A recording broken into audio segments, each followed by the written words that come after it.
राष्ट्रमेव जयते में अब बात महाराष्ट्र के कद्दावर नेता और शिवसेना के राज्यसभा सांसद संजय राउत की, जो ईडी के चक्रव्यूह में फंस गए हैं। 1034 करोड़ के पात्रा चौल घोटाला मामले में संजय राउत को ईडी ने हिरासत में ले लिया और उनसे इस घोटाले से जुड़े राज को जानने की कोशिश की जा रही है। हालांकि ईडी की हिरासत में आने के बाद भी संजय राउत के तेवर कम नहीं हुए हैं। वो लगातार हाथ हिलाकर अपने समर्थकों का अभिवादन कर रहे हैं और कहा कि वो किसी भी कीमत पर झुकेंगे नहीं। ईडी के दफ्तर में संजय राउत से पूछताछ चल रही है लगातार। पात्रा चौल मामले में ईडी की हिरासत में हैं संजय राउत के घर से 11.50 लाख रुपए जब्त किए गए हैं। संजय राउत के घर से कुछ डॉक्यूमेंट्स भी जब्त किए गए हैं। ईडी के दफ्तर संजय राउत की बेटी पहुंची है, इस वक्त की बड़ी खबर यह भी है। और संजय राउत के 3 ठिकानों पर ईडी ने छापेमारी की है। संजय राउत के दादर वाले फ्लैट को ईडी ने सील कर दिया है। छापेमारी के बाद ईडी ने संजय राउत को हिरासत में लिया। ईडी दफ्तर के बाहर संजय राउत ने कहा कि मैं झुकूंगा नहीं।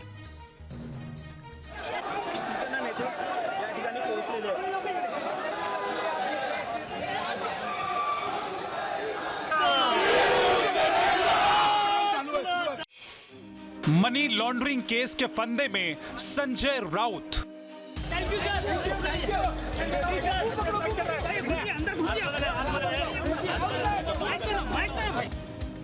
पात्रा चौल मामले में ईडी ने संजय राउत पर कसा शिकंजा।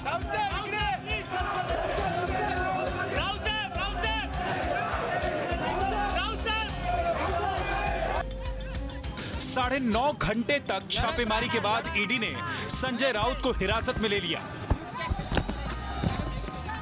जिस प्रकार से झूठे कागज, झूठे बयान लोगों को मार मार कर पीट कर बनाया जा रहा है, ये सिर्फ महाराष्ट्र को कमजोर करने के लिए, शिवसेना को कमजोर करने के लिए। लेकिन शिवसेना कमजोर नहीं होगी, महाराष्ट्र कमजोर नहीं होगा। दूसरी बात, संजय राउत झुकेगा नहीं, ना पार्टी छोड़ेगा, ना शिवसेना छोड़ेगा। महाराष्ट्र में सियासी तूफान थमने के बाद भी शिवसेना सांसद संजय राउत की मुश्किलें कम होने का नाम नहीं ले रही हैं। पहले संजय राउत महाराष्ट्र की सत्ता से दूर हो गए और अब वो ईडी के चक्रव्यूह में फंस गए हैं।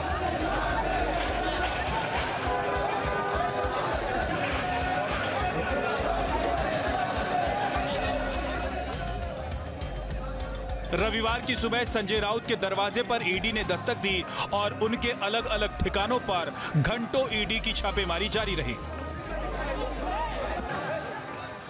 ईडी की अलग अलग टीम ने संजय राउत के 3 ठिकानों पर छापेमारी की, जिसमें संजय राउत के दादर वाले फ्लैट को सील कर दिया गया और संजय राउत के घर पर छापेमारी में ईडी को कई संदिग्ध दस्तावेज मिले, जिसके बाद संजय राउत के घर पर करीब 9.5 घंटे तक छापेमारी के बाद ईडी ने संजय राउत को हिरासत में ले लिया। ये देखिए संजय राउत को ईडी की टीम लेकर निकल रही है। संजय राउत को तस्वीरें आप देखिए कि संजय राउत खुद गाड़ी के ऊपर खड़े होकर के दोनों हाथ फैलाए हुए हैं और दोनों हाथ फैला करके ईडी के गाड़ी में निकल रहे हैं। ईडी की टीम यहां पर लेकर निकल रही है और संजय राउत को आप देखिए तस्वीरों में, ये देखिए संजय राउत किस तरीके से ईडी की साथ निकल रहे हैं। ईडी के अधिकारी उनके साथ मौजूद है। ये गाड़ी देखिए, इस गाड़ी में देख रहे हैं आप खुद संजय राउत निकल रहे हैं। आपको बता दें कि 1034 करोड़ के पात्रा चौल घोटाले की जांच कर रही है ईडी, जिसमें संजय राउत पर जांच में सहयोग नहीं करने का आरोप है। जांच में शामिल होने के बाद ईडी ने 20 और 27 जुलाई को संजय राउत को समन जारी किया था, लेकिन वो पूछताछ के लिए नहीं पहुंचे थे। ऐसे में 31 जुलाई की सुबह ईडी ने खुद ही संजय राउत के ठिकानों पर धावा बोल दिया। जैसे ही सियासी गलियारों से होते हुए महाराष्ट्र की गलियारों तक संजय राउत के घर पर ईडी के पहुंचने की खबर फैली, हंगामा मच गया।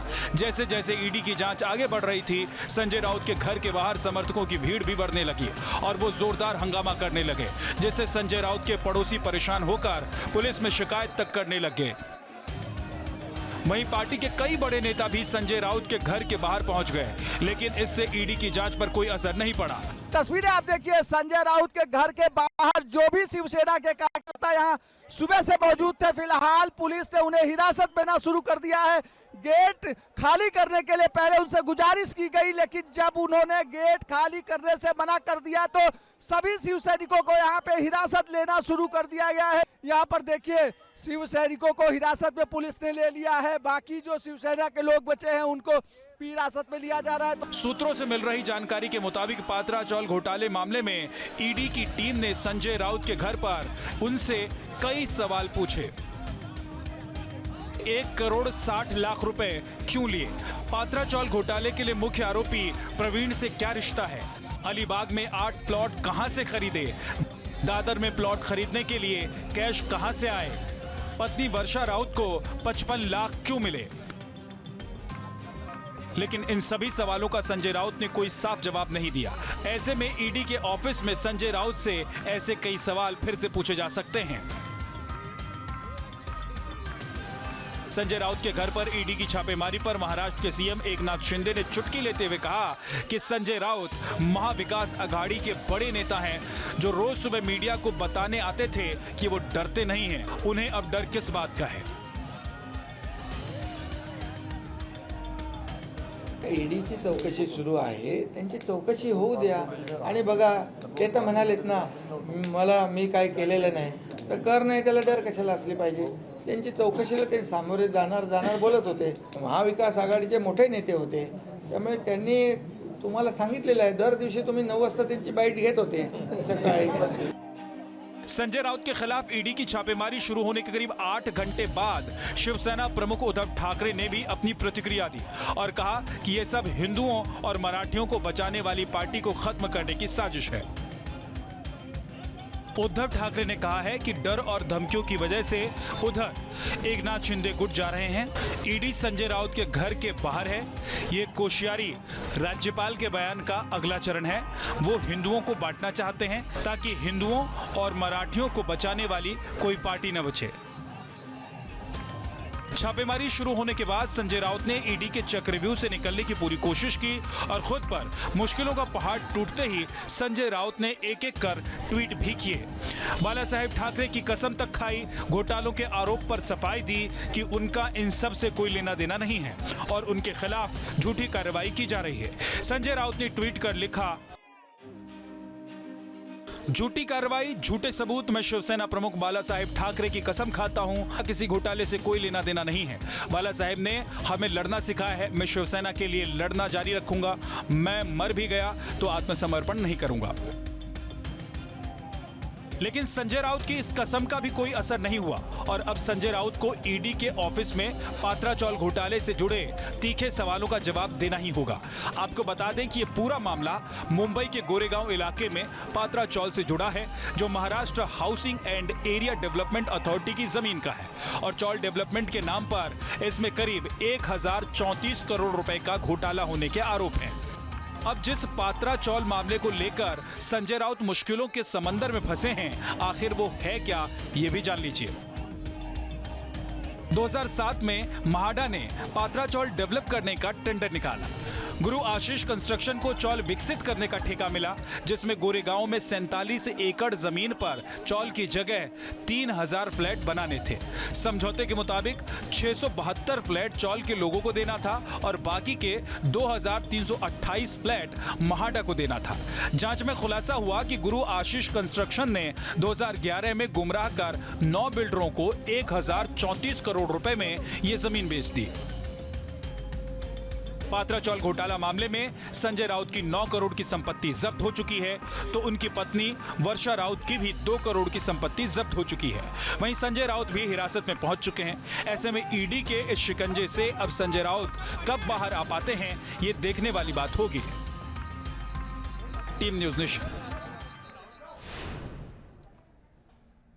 संजय राउत ईडी के शिकंजे में हैं, उनसे पात्रा चौल घोटाले को लेकर पूछताछ की जा रही है। लेकिन सवाल यह है कि आखिर संजय राउत के खिलाफ ईडी को ऐसा कौन सा सबूत मिल गया जिसकी वजह से उन्हें हिरासत में लेना पड़ा।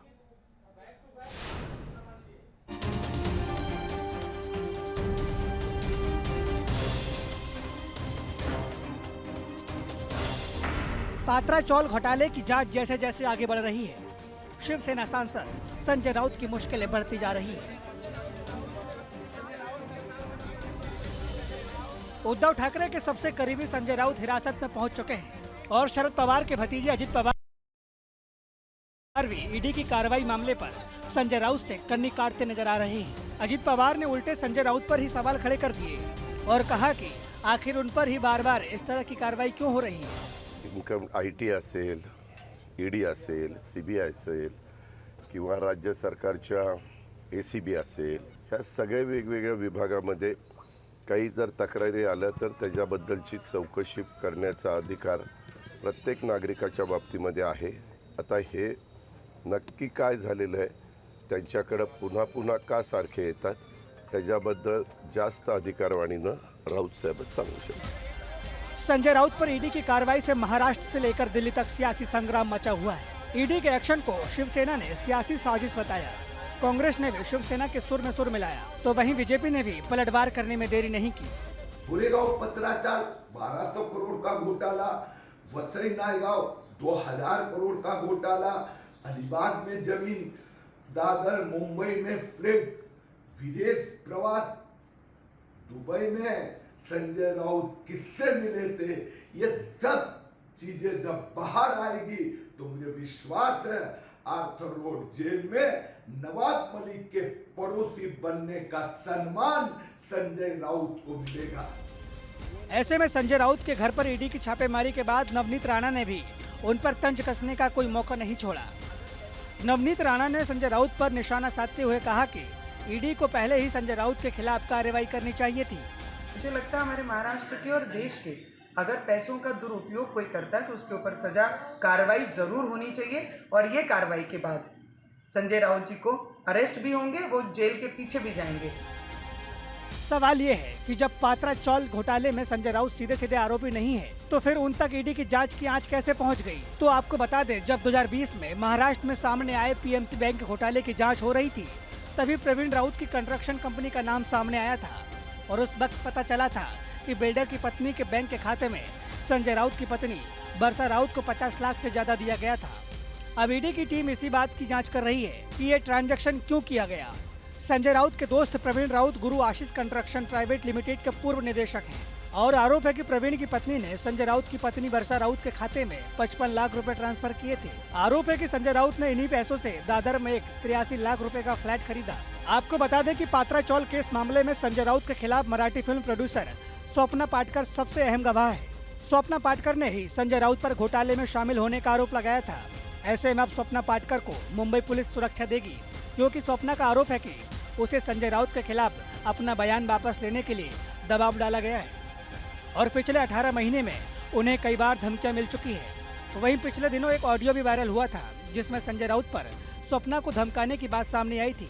ऐसे में एक तरफ संजय राउत के खिलाफ गवाह को सुरक्षा दी जा रही है, वहीं संजय राउत को हिरासत में लेकर पात्रा चौल घोटाले से जुड़े हर एक परत को खोलने की कोशिश की जा रही है। आपको बता दें कि ईडी ने सबसे पहले 27 जून को संजय राउत के खिलाफ समन भेजा था, लेकिन 28 जून को पूछताछ के लिए संजय राउत नहीं पहुंचे। इसके बाद 1 जुलाई को संजय राउत ईडी ऑफिस पहुंचे, जहां उनसे ईडी ने 10 घंटे तक पूछताछ की। इसके बाद ईडी ने फिर समन भेजा, लेकिन 20 जुलाई को ईडी के समन पर नहीं पहुंचे संजय राउत। 27 जुलाई को ईडी के एक और समन पर नहीं पहुंचे संजय राउत, जिसके बाद 31 जुलाई को ईडी ने शिकंजा कसते हुए संजय राउत के घर पर पहुंच गई।